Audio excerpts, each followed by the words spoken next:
예, 이번 시간에 우리 교재 129페이지에 원천징수 이행상황 신고서 관련되는 내용 간략하게 정리하도록 하겠습니다. 자, 원천징수 의무자가 원천징수 대상 소득에 대해서 원천징수 이행 여부를 신고하는 서식이다라고 이해를 하시면 되겠고요. 원천징수 이행상황 신고서 및 원천징수 세액은 다음에 해당하는 날까지 신고하고 납부하는 겁니다. 월별 납부자하고 반기별 납부자로 구분해서 신고 납부합니다. 월별 납부자는 원천징수 대상 소득에 지급일이 속하는 달에 다음 달 10일입니다. 매월 다음 달 10일 날 신고 납부하는 거고요. 반기별 납부자는 원천징수 대상 소득에 지급일이 속하는 달에 반기의 마지막 달, 반기의 마지막 달에 다음 달 10일까지입니다. 그러니까 7월 10일 또는 1월 10일이 되겠죠. 1월 달부터 6월 달에 10일까지, 그 다음에 7월 달부터 12월 달까지 분을 1월 10날까지 신고 납부하는 1년에 2번 신고 납부하는 경우가 되겠습니다. 그렇지만 앞에서 설명드렸지만 법인세법에 따라 소득 처분되는 규정이 있죠. 거기에 나오는 상여라든가 배당, 기타 소득과 관련되는 부분은 원천징수세액은 그 지급일이 속하는 달에 다음 달 10일까지 신고 납부합니다. 반기별 납부자라 하더라도 다음 달 10일까지다라는 거 반드시 기억하셔야 되겠고요. 자, 반기별 납부자의 연말정산 환급세액 신청과 관련되는 부분 정리해 보겠습니다.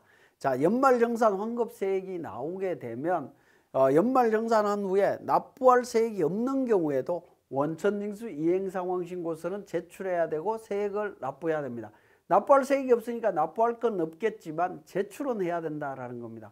월별 납부자는 3월 10일까지 23년 3월 10일까지 납부합니다. 반기별 납부자는 일반적인 케이스는 23년 1월부터 6월분과 연말정산분을 합쳐갖고 23년 7월 10일까지 제출하시면 됩니다. 근데 연말정산분을 반기별 납부자가 환급 신청하면 어떻게 되느냐? 환급 신청하는 경우에는 23년 1월부터 23년 2월분하고 연말정산분을 합쳐서 23년 3월 10일까지 환급 신청하셔야 됩니다. 그리고 23년 3월부터 6월분은 7월 10날까지 제출을 하시면 됩니다. 그러니까 환급 신청했을 때에는 두 번 더 신고를 해야 된다는 거죠. 2번 신고가 된다. 그렇게 이해를 하시면 되겠습니다. 원천징수 이행상황신고서 작성 방법에 대한 부분인데, 작성은 기본적으로 우리 세무사랑 프로에서 자동으로 다 이루어집니다. 이루어지는데 여러분들이 하나 좀 고민을 해보셔야 되는 부분은 이런 부분들입니다. 원천징수 대상 소득의 귀속 연월과 지급 연월을 기준으로 신고서가 어떻게 되느냐라는 건데, 일반적으로는 매월 납부자를 기준으로 해서 원천세 신고할 때 매달 10일 날 신고할 때 원천징수 이행상황 신고서는 한 장이다라고 알고 있는 경우가 거의 대부분입니다.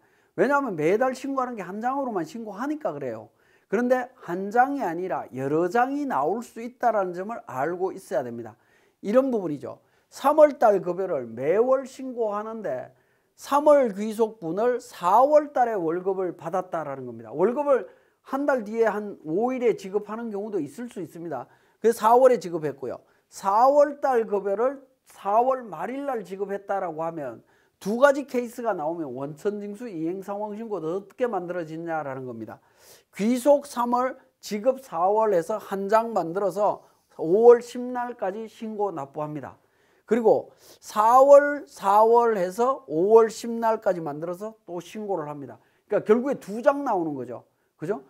지급 연월 기준으로 귀속 연월별로 원천징수 이행상황 신고서가 만들어집니다. 두 장 나오는데 이렇게 두 장 신고해도 됩니까?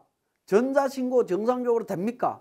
질문하시는 분들인데 정상적으로 처리됩니다. 그러니까 두 장 이상 신고할 수 있다라는 겁니다. 한 장뿐만 아니라 두 장 이상으로 신고되는 경우도 있을 수 있습니다. 반드시 기억하셔야 되고요. 원천세 납부 반기별 납부자의 귀속 연월일, 지급 연월일 기재하는 방법은, 자, 상반기에 지급하는 거 1월에서 6월분 지급하는 부분은 22년 1월에서 22년 6월로 귀속은 1월, 지급은 6월로 이렇게 표시하시면 됩니다.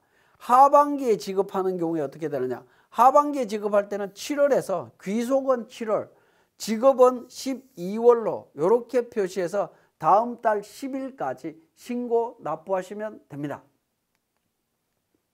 자, 수정 원천징수 이행상황신고서. 수정 신고는 어떻게 하느냐 하는 부분입니다. 자, 이 부분도 이제 잘 착각하시는 경우들이 많이 있는데요. 자, 예를 들어서 수정 신고를 한다라고 하면 원천징수 이행상황신고서에 매월 부분하고 수정에다가 체크를 합니다. 체크를 하고요. 자, 수정된 원래 10명에 2천만 원에 40만 원 세금이었는데 11명에 2,200만 원에 3만 원만큼 세금이 더 늘어났다라는 겁니다. 그러면 3만 원 늘어난 거에 대해서 수정 신고할 때 가산세 1,350원이 계산이 됐다라고 가정을 하죠. 이렇게 해서 신고를 한다라고 하면 자, 당초 신고분에 대한 귀속 연월, 지급 연월에 대한 당초 신고분을 이렇게 수정 신고서를 작성을 합니다. 그러면 추가세액이 얼마죠? 3만 원하고 1,350원이니까 3만 1,350원을 납부를 해야 되는데 납부 어떤 식으로 하느냐라는 겁니다. 여기에 차이금액, 원천징수 이행상황신고의 차이금액 3만 1,350원. 요거 어떻게 납부하느냐라는 건데 8월분으로 납부하는 게 아니고요. 요건 8월분으로 납부하는 게 아니고 8월분에 대한 부분을 원천 신고하시고 수정 신고서를 제출하시고 납부 부분은 만약에 10월 달에 수정 신고했다라고 하면 10월 귀속분에 대한 원천징수 이행상황신고서를 작성을 합니다. 정상적으로. 작성을 하신 다음에 원천징수 이행상황신고서 맨 하단에 가면 수정신고세액이라고 하는 A90번 난이 있습니다. 여기에다가 세액 3만 원, 가산세 1,350원 해서 3만 1,350원을 추가해서 원래 10월달 원천징수세액 45만 원과 합쳐서 48만 1,350원을 한꺼번에 납부하시면 됩니다. 자, 원천징수 이행상황신고서 수정신고하는 방식은 우리 법인세나 부가가치세, 소득세 수정신고하는 방식하고는 약간 다르다라는 겁니다. 다른 개념이기 때문에 이 수정신고 방식도 정확하게 알고 계실 필요가 있습니다.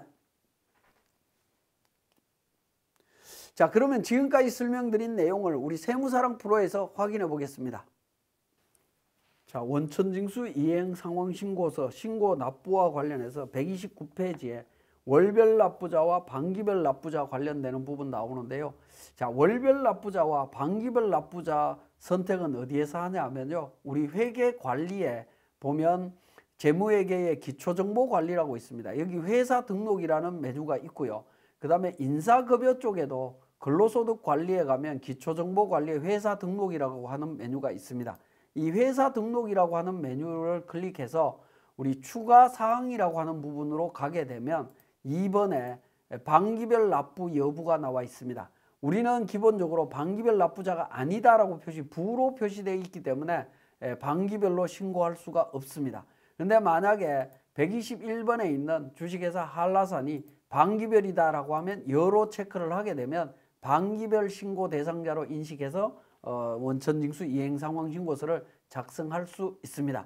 그래서 반기별 납부자인지 월별 납부자인지는 회사 등록에서 우리 확인하고 있다라는 거 말씀을 드리고 원천징수 이행상황신고서 작성과 관련되는 부분 살펴보도록 하겠습니다. 자, 원천징수 이행상황신고서는 우리 교재 141페이지에 보시면 인사급여에서 이제 근로소득 관리 쪽에 있고요. 그 다음에 사업 기타 종교 쪽에도 있다라는 겁니다. 자, 근로소득 관리 쪽에 세무신고 서류에 보면 원천징수 이행상황신고서 있죠. 그죠? 근로소득 관리 쪽에 내용이 있습니다. 그 다음에 근로소득 관리 밑에 보면 또 원천징수 이행상황신고서 있습니다. 이렇게 있고요. 사업 기타 종교 쪽에서도 보시면 우리 세무신고 서류 전자신고라고 하는 부분에 원천징수 이행상황신고서가 있습니다. 이 원천징수 이행상황신고서는 전부 다 똑같은 메뉴입니다. 기능이기 때문에 어느 것을 선택하시든 상관없습니다. 자, 원천징수 이행상황신고서 선택하게 되면 귀속과 지급기간이 있습니다. 귀속기간하고 지급기간이 있는데요. 이 귀속기간하고 지급기간을 입력하시면 되겠습니다. 자, 월별인 경우에는 월 단위로 입력하시면 되겠고요. 지급기간은 지급기간대로 입력을 하시면 됩니다. 월별 단위로 입력이 이루어진다라고 보시면 되겠네요.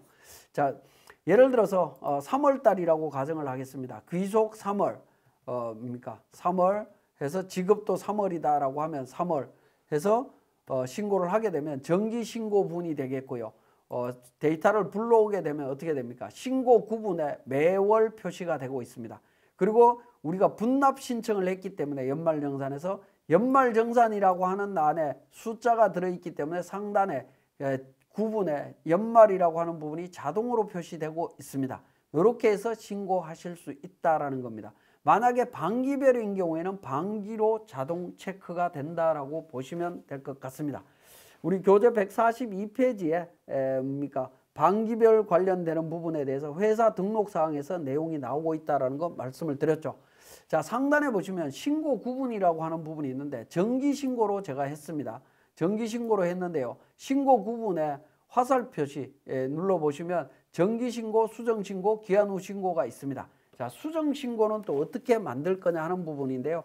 그 부분은 조금 이따가 말씀드리기로 하고 우리 F7번에 신고 현황이라고 하는 부분이 있습니다. 자, F7번 신고 현황을 한번 눌러보시면 원천징수 이행상황신고서 작성되어 있는 내용, 그 다음에 마감 여부 관련되는 부분, 내용들을 전부 다 확인하실 수가 있습니다. 이렇게 지금 작성이 되어 있다는 거 확인하실 수 있다는 거, 전체 내용 확인하실 수 있습니다. 그렇게 한번 보시고요. 자, 수정신고 관련되는 부분 작성하는 거 한번 보도록 하겠습니다. 자, 예를 들어서 아까 예를 들었던 게 8월 달이었죠. 우리 8월 달로 예정을 하겠습니다. 자, 원천징수 이행상황신고서 8월 달로 저장된 데이터 불러옵니다. 자, 이 부분 마감합니다. 정기신고와 관련해서 마감했습니다. 그죠? 마감했고요. 자, 수정신고한다라고 하면 마감이 된 상태에서 수정신고 2번 수정신고로 들어갑니다. 수정 몇 차냐? 처음으로 하는 거다라는 거죠. 1차 수정신고다라고 해서 가정을 했습니다. 자, 가정을 했는데 6명에 원래 이제 급여대장이라든가 이런 부분 반영하게 되면 자동으로 들어옵니다. 자동으로 들어오는데 예를 들어서 가정을 하겠습니다. 6명에 2천만 원이었다. 세액은 111만 114만 9,980원이다 라는 겁니다. 아까처럼 3만 원만 추가적으로 더 나오는 걸로 하겠습니다. 3만 원 추가적으로 더 나오면서 1,350원 가산세 계산했다라고 하면 이렇게 입력을 하신 다음에 마감해서 신고하시면 됩니다. 마감해서 수정신고서 작성해서 제출하시면 되겠고요. 그죠? 작성해서 제출하시면 됩니다. 자, 그리고 수정신고를 우리 10월 달에 지금 수정신고 했다라고 했죠. 그래서 10월 달 해서 제출을 합니다. 자, 10월 달 저장된 데이터 불러옵니다. 작성하면서 하단 부분에 내려가면 수정신고 세액이라고 해서 A90번 있죠. 여기에 우리가 8월 달 수정신고서 작성했을 때 작성 금액이 얼마였죠? 추가세액이 3만 원이었습니다. 그리고 가산세가 1,350원이었죠.